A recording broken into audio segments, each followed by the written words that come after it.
হে কি অবস্থা আপনাদের? আপনারা আমাদের মেগাস্টার শাকিব খান এবং ইদিকা পলকে নিয়ে যে গুঞ্জনটা শুনতেছেন, এই গুঞ্জনটা সম্পূর্ণ মিথ্যা এবং সম্পূর্ণ বিষয়টা আমি আপনাদেরকে ভিডিওর মধ্যে বুঝিয়ে বলার চেষ্টা করব। দেখেন, ইদিকা পলকে যখন বরবাদ মুভিতে সিলেক্ট করা হয়েছিল, চুক্তিবদ্ধ করা হয়েছিল, তখন ইদিকা পল নিজে তার রিসেন্টলি যে মুভিটা রিলিজ হবে ওই মুভির প্রমোশনের জন্য 7 দিন সময় চেয়ে নিয়েছিল। সো ইদিকা পল যদি অফিসিয়ালি ভাবে 7 দিন সময় চেয়ে নেই, সেই ক্ষেত্রে এখন যে গুঞ্জনগুলো উঠতেছে এগুলো হচ্ছে সম্পূর্ণ মিথ্যা। মিথ্যা কেন? ইদিকা পল অফিসিয়ালি ভাবে যখন তাকে চুক্তিবদ্ধ করা হয়েছিল তখন 7 দিন সময় চেয়ে নিয়েছিল তার রিসেন্টলি যে মুভিটা রিলিজ হচ্ছে সেই মুভির প্রমোশনের জন্য।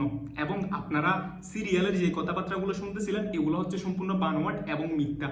এখন আসি আমাদের মেগাস্টার শাকিব খান টিকিট ছিঁড়ে ফেলার ব্যাপারে। যদি অফিসিয়ালি ভাবে তাকে 7 দিন সময় দেওয়া হয়, যদি অফিসিয়াল চুক্তিনামার মধ্যে 7 দিন সময় উল্লেখ থাকে, তাহলে আমাদের মেগাস্টার শাকিব খান টিকিট ছিঁড়তে যাবে কেন? অফিসিয়ালি ভাবে তো আমাদের মেগাস্টার শাকিব খানকে এই খবরগুলো মেহেদী ভাই এবং বাকি যারা আছে তারা সবাই জানিয়ে দেবে।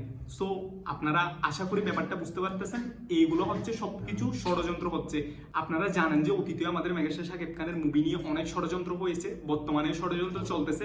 ইতিমধ্যে দরদ মুভি পাকিস্তানে হচ্ছে, যারা হচ্ছে প্রদর্শনী করবে তারা হচ্ছে দেখতেছে, এবং আমাদের দেশের কিছু মিডিয়া বলতেছে দরদ মুভি পাকিস্তান থেকে রিজেক্ট হয়েছে। সো এটাকে কি বলে? ষড়যন্ত্র বলে।